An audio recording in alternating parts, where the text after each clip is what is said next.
নমস্কার বন্ধুরা, আজকের এই ভিডিওতে আমরা তোমাদের জন্য কিছু গুরুত্বপূর্ণ আপডেট তোমাদেরকে শেয়ার করব। যে আপডেটগুলি ত্রিপুরার প্রত্যেকটি স্টুডেন্ট যারা আমাদের চ্যানেলের মধ্যে ভিডিও দেখে তোমরা বিভিন্ন রকমের রিক্রুটমেন্টের মধ্যে তোমরা আবেদন করে থাকো। তো তোমাদের জন্য এই ভিডিওটা অনেকটাই গুরুত্বপূর্ণ, কারণ তোমাদের এটা কিন্তু অবশ্যই জানা দরকার। ঠিক আছে, যারা বিভিন্ন রিক্রুটমেন্টের মধ্যে আবেদন করো শুধুমাত্র তোমাদের জন্য। তো অবশ্যই তোমরা আমাদের চ্যানেলটিকে সাবস্ক্রাইব করে রাখবে, যাতে করে প্রত্যেকটি চাকরি নোটিফিকেশন, রেজাল্ট সম্পর্কিত প্রত্যেকটি আপডেট, তাছাড়া এডমিশন এবং স্কলারশিপ রিলেটেড আপডেটগুলি যাতে তোমরা আমাদের একই প্ল্যাটফর্মের মাধ্যমে পেয়ে যাও। এই জন্য অবশ্যই তোমরা আমাদের চ্যানেলটিকে সাবস্ক্রাইব করে রাখবে। প্রথম আপডেটটা আমি তোমাদের ডিটেলস বলে দিচ্ছি। National institution of technology Agartala, অর্থাৎ এনআইটি আগরতলা থেকে যে রিক্রুটমেন্ট নোটিফিকেশনটা দেওয়া হয়েছিল, একটা রিক্রুটমেন্ট নোটিফিকেশন দেওয়া হয়েছিল। ঠিক আছে, ওই রিক্রুটমেন্টের মধ্যে কি কি পোস্ট ছিল আমি তোমাদের একটু বলে দিচ্ছি। আচ্ছা, তোমাদের এটা বলে দিই, এই রিক্রুটমেন্টের মধ্যে তোমরা যারা আবেদন করেছিলে, কোন রিক্রুটমেন্ট সেটা বলবো তোমাদের। তো ওই রিক্রুটমেন্টের মধ্যে যারা আবেদন করেছিলে, তোমাদের ইন্টারভিউর ডাইরেক্ট ডেট, ঠিক আছে, ডাইরেক্ট যে রিক্রুটমেন্টটা হয়েছিল ওই ইন্টারভিউর ওই যে তোমাদের রিক্রুটমেন্টটা হয়েছিল তার ইন্টারভিউ ডেট কিন্তু এখানে প্রকাশ করা হয়েছে। গ্রুপে পোস্ট ছিল, ঠিক আছে, এনআইটি আগরতলার মধ্যে এটা ডাইরেক্ট রিক্রুটমেন্ট হয়েছিল। ঠিক আছে, তো কী কী পোস্ট ছিল এটা আমি তোমাদের ডিটেলস এখানে বলে দিচ্ছি। এখানে কী কী পোস্ট ছিল তোমরা অবশ্যই নোটিফিকেশনটা দেখলেই তুমি বুঝতে পারবে। পোস্ট ছিল তোমাদের এখানে দেখো, এটা হচ্ছে অ্যাডভার্টাইজমেন্ট নাম্বার। ঠিক আছে, এটা হচ্ছে অ্যাডভার্টাইজমেন্ট নাম্বার 2024 শতবর্ষে 24 জুন। ঠিক আছে, 24 জুন 2024 শতবর্ষে এই নোটিশটা দেওয়া হয়েছিল। এই নোটিশের মধ্যে তোমরা যারা আবেদন করেছো, ঠিক আছে, আমাদের ভিডিও দেখে তোমরা যারা আবেদন করেছো, তোমাদের প্রত্যেককে জানিয়ে রাখছি তোমাদের ইন্টারভিউ ডেট দেওয়া হয়েছে। অ্যাসিস্ট্যান্ট রেজিস্টার্ড পোস্ট রয়েছে, ডেপুটি রেজিস্টার পোস্ট রয়েছে, স্পেশাল অ্যাসিস্ট্যান্ট টেকনিক্যাল অফিসারের পোস্ট রয়েছে, এক্সিকিউটিভ ইঞ্জিনিয়ার পোস্ট রয়েছে। এই যে 4 রকমের পোস্ট ছিল, এই 4 রকমের পোস্টের মধ্যে প্রথম অ্যাসিস্ট্যান্ট রেগুলার মধ্যে তোমাদের 22 তারিখ নভেম্বর 2025-এ তোমাদের ডেট অফ ইন্টারভিউ রয়েছে।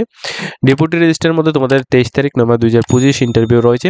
স্পেশাল অ্যাসিস্ট্যান্ট টেকনিক্যাল অফিসারের মধ্যে 24 তারিখ নভেম্বর 2025 ইন্টারভিউ রয়েছে। এক্সিকিউটিভ তোমাদের ইঞ্জিনিয়ারের মধ্যে তোমাদের 25 তারিখ নভেম্বর 2025 এই তারিখে তোমাদের এক্সাম রয়েছে।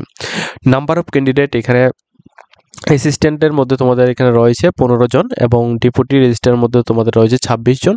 এরপর টেকনিক্যাল সার্টিফিকেটের মধ্যে তোমাদের রয়েছে 24 জন এবং এক্সিকিউটিভের মধ্যে রয়েছে 17 জন ক্যান্ডিডেট। ঠিক আছে, যারা এখানে আবেদন করেছো তোমাদের ডাইরেক্টলি এখানে বলে দিচ্ছি, তোমাদের নামও কিন্তু এখানে দেওয়া হয়েছে। প্রত্যেকে কিন্তু এনআইটি আগরতলার যে মেইন কমপ্লেক্স রয়েছে ওই কমপ্লেক্সের মধ্যে সকাল 9টা এর মধ্যে কিন্তু তোমাদের সেখানে গিয়ে তোমাদের পৌঁছতে হবে। ঠিক আছে, তো এখানে আইজিএইচ এখানে হাউস, তো আইজিএইচ হাউস এখানে কিন্তু তাদের যে অ্যাড্রেসটা দেওয়া হয়েছে, এই অ্যাড্রেসের মধ্যে তোমরা গিয়ে তোমাদের রিপোর্টিং টাইমের মধ্যে তোমরা পৌঁছতে হবে। কারা কারা শর্ট লিস্টেড হয়েছে তোমাদের নাম কিন্তু নিচে এখানে প্রকাশ করা হয়েছে। ঠিক আছে, প্রত্যেকটা ক্যান্ডিডেট এখানে কিন্তু প্রকাশ করা হয়েছে, প্রত্যেকটা এলিজিবল ক্যান্ডিডেটের লিস্ট এখানে প্রকাশ করা হয়েছে। এই লিস্টটা হচ্ছে শর্ট লিস্টেড পর এখানে অ্যাসিস্ট্যান্ট রেজিস্ট্রারের মধ্যে যারা আবেদন করেছো, ঠিক আছে, অ্যাসিস্ট্যান্ট রেজিস্ট্রার পোস্টের মধ্যে যারা আবেদন করেছো তোমাদের প্রত্যেকের কিন্তু রেজিস্ট্রেশন নাম্বারগুলি এখানে প্রকাশ করা হয়েছে।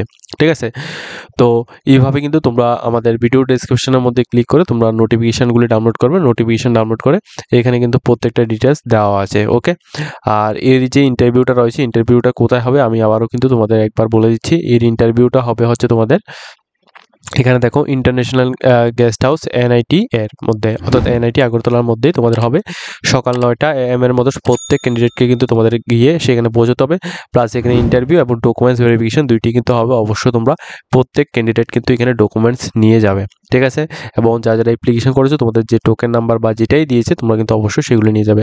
এখানে শুধুমাত্র তোমরাই যাবে, যারা এখানে শর্ট লিস্টেড ক্যান্ডিডেটের মধ্যে এখানে তোমাদের রেজিস্ট্রেশন নাম্বারগুলি তোমাদের রয়েছে, তো শুধুমাত্র তোমরা সেখানে গিয়ে উপস্থিত হবে। ঠিক আছে, এটা হচ্ছে প্রথম নোটিফিকেশন, এনআইটি আগরতলা থেকে এই নোটিশটা প্রকাশ করা হয়েছে। ঠিক আছে, এরপর সেকেন্ড নোটিফিকেশন দেওয়া হয়েছে সোপের থেকে এখানে যে নোটিফিকেশনটা দেওয়া হয়েছে এটা কিন্তু খুবই একটা দুঃখজনক একটা বিষয়। কারণটা কি আমি তোমাদের এখানে বলে দিচ্ছি। দেখো, সোপেদের মাধ্যমে কিন্তু বিভিন্ন রকমের ইকুইপমেন্ট কিন্তু বের হচ্ছে। এর মধ্যে একটা রিক্রুটমেন্ট সংশোধনের জন্য এখানে বিজ্ঞপ্তি দেওয়া হয়েছে। ঠিক আছে, একটা রিক্রুটমেন্ট এখানে সংশোধন করা হয়েছে, এর জন্য এখানে বিজ্ঞপ্তিটা দেওয়া হয়েছে। এখানে ডেটটা তো একবার তুমি এখানে দেখে নাও প্রত্যেকে। ডেটটা হচ্ছে 4 তারিখ নভেম্বর 2025 কিন্তু তারা এখানে নোটিফিকেশনটা এখানে দিয়েছে। ঠিক আছে, এখন এই নোটিফিকেশনের মধ্যে তারা কি বলেছে, অ্যাডভার্টাইজমেন্ট নাম্বার, ঠিক আছে, আমি তোমাদের ডিটেলস এখানে বলে দিচ্ছি। অ্যাডভার্টাইজমেন্ট নাম্বারটা হচ্ছে 03 যেটা তো হচ্ছে তোমাদের 2025-26 শতবর্ষে 4 নম্বর নোটিফিকেশন, অর্থাৎ রিসেন্টলি পরশু দিন থেকে শুরু করে বা অল্প কয়েকদিন আগে আমরা যে নোটিফিকেশনের ভিডিও দিয়েছি ওই নোটিফিকেশনটা, ওইখানে কি বলা হয়েছে দেখো, আইটেম নাম্বার 3, ঠিক আছে, অ্যাডভার্টাইজমেন্টটা ভালোভাবে একবার লক্ষ্য রাখবে। রিক্রুটমেন্ট নোটিফিকেশন নাম্বার 04/2025-2026 এই অ্যাডভার্টাইজমেন্টের যে আইটেম নাম্বার 3 যে পোস্টটা ছিল জুনিয়র ইঞ্জিনিয়ার মেকানিক্যাল, ঠিক আছে, জুনিয়র ইঞ্জিনিয়ার মেকানিক্যাল, এই পোস্টে যেটা দপ্তরটা ছিল TIDCL, এই দপ্তর থেকে যে নোটিফিকেশনটা এখানে প্রকাশ করা হয়েছে, ঠিক আছে, এই পদটি যা রয়েছে এটা কিন্তু ভুলবশত এটা করা হয়েছে, ঠিক আছে, এটা ভুলবশত এখানে করা হয়েছে, এটা কিন্তু তাদের একটা মিস্টেক হয়েছে, ঠিক আছে, এটা অবশ্য তোমরা মাথায় রাখবে। এখানে আইটেম নাম্বার হচ্ছে 3 নাম্বার আইটেমটা, অর্থাৎ যেটা হচ্ছে জুনিয়র ইঞ্জিনিয়ার মেকানিক্যাল, এই পোস্টের যে বিজ্ঞপ্তিটা এখানে প্রকাশ করা হয়েছে, এটা কিন্তু ভুলবশত তারা এখানে প্রকাশ করা হয়েছে, এটা বাতিল করা হয়েছে। ওকে, আর দ্বিতীয়ত হচ্ছে তোমাদের এখানে দেখো আইটেম নাম্বার 2 যেটা রয়েছে, ঠিক আছে, আইটেম নাম্বার 2 যেটা রয়েছে এইখানে জুনিয়র ইঞ্জিনিয়ার সিভিল পদের ক্ষেত্রে, জুনিয়র ইঞ্জিনিয়ার যে সিভিল এই যে পদটা ছিল, ঠিক আছে, সেম ডিপার্টমেন্টের মধ্যে সেম নোটিফিকেশানে, অর্থাৎ 2025-26 শতবর্ষে 4 নম্বর নোটিফিকেশান যেটা ছিল এই নোটিফিকেশানের মধ্যেই যে পোস্টটা ছিল জুনিয়র ইঞ্জিনিয়ার সিভিল, এই পোস্টের মধ্যে দুইটি ক্রমিক নং 2 অর্থাৎ 2 নম্বরের যে আইটেম নাম্বারটা ছিল ওই আইটেম নাম্বারের মধ্যে তোমাদের পদের সংখ্যা ছিল একটি, সেটাকে পরিবর্তন করে দুইটি এখানে গণনা করা হয়েছে। সেক্ষেত্রে ইউআর এর জন্য একটি পদ সংখ্যা রয়েছে প্লাস তপশিলি জাতি অর্থাৎ এসটিদের জন্য একটি পদ সংখ্যা রয়েছে, ঠিক আছে, ইউআর এর জন্য একটি এবং এসটিদের জন্য এখানে একটি পদ সংখ্যা রয়েছে। যারা এখানে তোমাদের জুনিয়র ইঞ্জিনিয়ার সিভিল পোস্টের মধ্যে আবেদন করতে চাও, তোমাদের দুইটি পোস্ট রয়েছে, একটা হচ্ছে ইউআর পোস্টের মধ্যে আর একটা হচ্ছে এসসিদের ক্ষেত্রে, ঠিক আছে। নোটিফিকেশান যখন দেখবে অফিসিয়াল নোটিফিকেশান সেখানে কিন্তু একটাই তোমাদের দেখাবে, কিন্তু সেটাকে এখন সংশোধন করে, অর্থাৎ এই নোটিফিকেশনের দ্বারা এটাকে সংশোধন করে কিন্তু এখানে দুইটি এখানে পোস্ট এখানে দেওয়া হয়েছে। প্লাস উপরে যে এই যে এখানে তোমাদের অ্যাড্রেস নাম্বার 04/2025-26 শতবর্ষে 3 নাম্বার যে আইটেমটা রয়েছে ওই আইটেমের মধ্যে যেটা জুনিয়র ইঞ্জিনিয়ার মেকানিক্যাল যে পোস্টটা ছিল ওই পোস্টটাকে মিস্টেক করে তারা দিয়ে দিয়েছে, এটা কিন্তু বাতিল করা হয়েছে, ঠিক আছে। এটা হচ্ছে সেকেন্ড আপডেট। থার্ড আপডেট আমি আবারও দেখিয়ে দিয়েছি, থার্ড আপডেটটাও কিন্তু সুপেদের মাধ্যমে দেওয়া হয়েছে, এটা কিন্তু আমাদের ধারণার বাইরে ছিল। আচ্ছা, কি পোস্ট আমি তোমাদের ভালোভাবে বুঝিয়ে দিচ্ছি। দেখো, সুপেদের মাধ্যমে 4 তারিখ নভেম্বর 2025-এ এই নোটিশটা এখানে দেওয়া হয়েছে, ঠিক আছে, ফাইল নাম্বার হচ্ছে এটা। এখানে নোটিফিকেশনের মধ্যে কি বলা হয়েছে দেখো,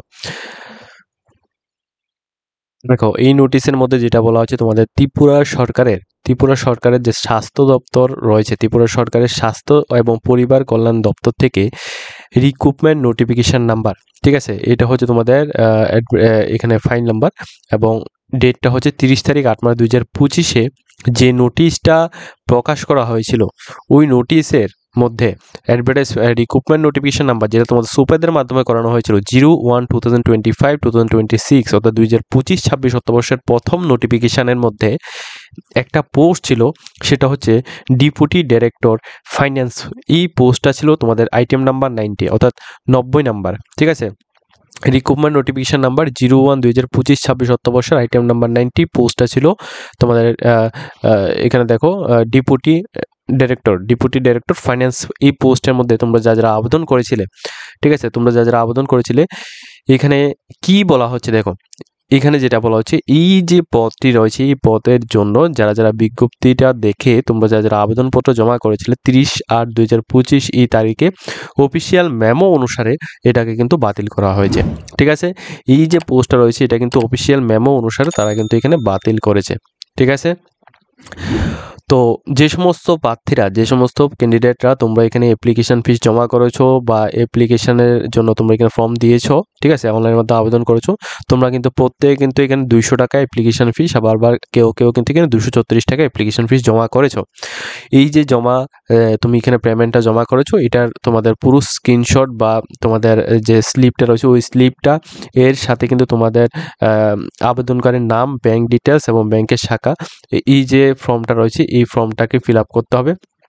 এই ফর্মটাকে ফিল আপ করে কিন্তু তোমাদের এখানে যেটা বলা হচ্ছে তোমাদের 15 সেপ্টেম্বর 2025 মধ্যে কিন্তু তোমাদের এটাকে জমা দিতে হবে, ঠিক আছে, সোপেদের ওয়েবসাইটে। তো এইখানে কিন্তু ডিটেলস বলে দিয়েছে যে এখানে যারা যারা এই পোস্টের মধ্যে আবেদন করেছো, তোমাদের এই যে ডিপুটি ডাইরেক্টর ফাইন্যান্স এই পোস্টের যে রিক্রুটমেন্টটা এটা কিন্তু বাতিল করা হয়ে গেছে। 15 সেপ্টেম্বরের মধ্যে তোমরা প্রত্যেকে কিন্তু তোমাদের ব্যাংক ডিটেলস জমা করবে। এর ব্যাংক ডিটেলসের মধ্যে তোমাদের যে পেমেন্টটা রয়েছে এটাকে কিন্তু তারা রিফান্ড করবে, ঠিক আছে। তো ডিটেলস ইনফরমেশন তোমাদের বলে দিচ্ছি। প্লাস আমি একটা কথা বলছি, দেখো সুপারদের মধ্যে থেকে কিন্তু প্রায় নোটিফিকেশানের মধ্যে অনেকগুলি আইটেম কিন্তু বাদ হচ্ছে, ঠিক আছে, প্রায় অনেকগুলি আইটেম কিন্তু বাদ হচ্ছে। তো এইভাবে যদি হয় তাহলে কিন্তু স্টুডেন্ট প্লাস ক্যান্ডিডেট প্লাস প্রত্যেকেই কিন্তু এখানে অনেকটা বিভ্রান্তি সৃষ্টি হচ্ছে। তো ডিপার্টমেন্টের কিন্তু এটা দেখার বিষয় যে যে সমস্ত রিক্রুটমেন্টগুলি ফাইনালভাবে মেমো আসবে তখনই কিন্তু তারা এটা নোটিশটা পাবলিশ করে, আদারওয়াইজ পাবলিশ করার দরকার নেই।